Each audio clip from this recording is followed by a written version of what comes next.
Hey, it's Navy Dowdy coming to you from the Chicago area here in the Midwest in the great United States of America. Today we're going to talk about don't pay tax on a type of phantom income. Now, first, let's say up front that a business with sources of income and expenses that leaves a 25% profit on the table is an excellent business. For example, a plumber makes $400,000 a year and spends $300,000 a year on plumbing tools, trucks, repairs, staff, insurance, and everything, and walks away with $100,000 at the end of the year that he can put in his pocket. That's a great business.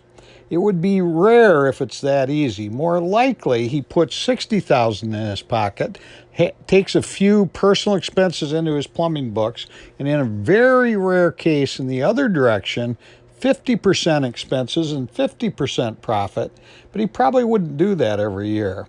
That would be a magic year with no repairs to fleet vehicles, no staff turnover, and to have every job bid go perfectly. Why am I giving you all these examples of business good, more likely, and fantastic? Just to put a framework around phantom income, because we see phantom income reported like other tax reporting firms every year. People, of course, when they come to us for the first time, have come from somewhere else. They left a CPA, or they used to be a do-it-yourselfer with TurboTax, or they decided not to go back to H&R Block, etc. They went somewhere else and have decided to do something different and decided to give our firm a try. When we ask for a copy of last year's returns, we often see a Schedule C business, not incorporated, simply run as a personal business with a personal return with unbelievable amounts of phantom income. What is phantom income and how does it happen? Well, phantom income generally is the deposits of a company that were accurately reported because those people get sent 1099s from their jobs. They deposit money in their checking account. It's not hard to track the income of a company from deposits and tax records that were mailed to them by the people that pay them, so that part's almost always right.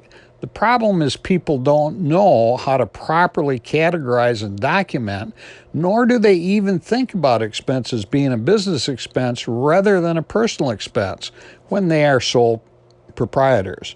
They simply don't claim the deductions, the offsets that are supposed to go against those gross revenues before they are report as a profit to the IRS.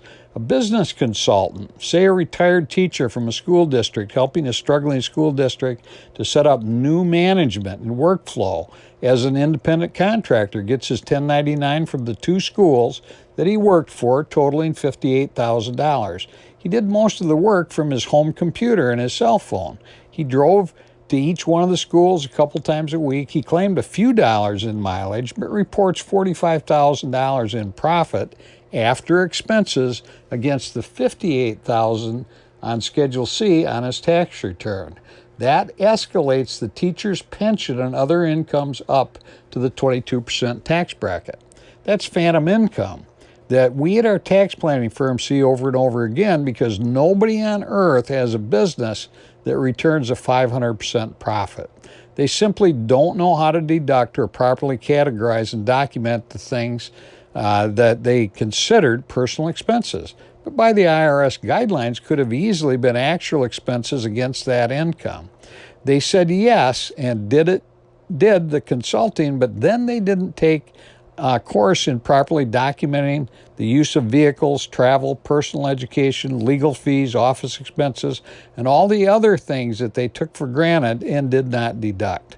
Expenses like a home office deduction, cost of a new laptop, all sorts of things that were supposed to be taken as deductions against that gross income, but simply weren't because they walked into a tax office and said, "Oh, I earned this consulting this year," to which the preparer asked, "Do you have any expenses to go against this?"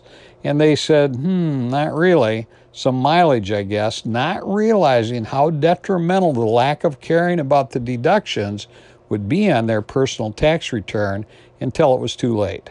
Go on to Google and look how much average percentage profit goes to the owner of a restaurant make. How much profit does the owner of a tire store make?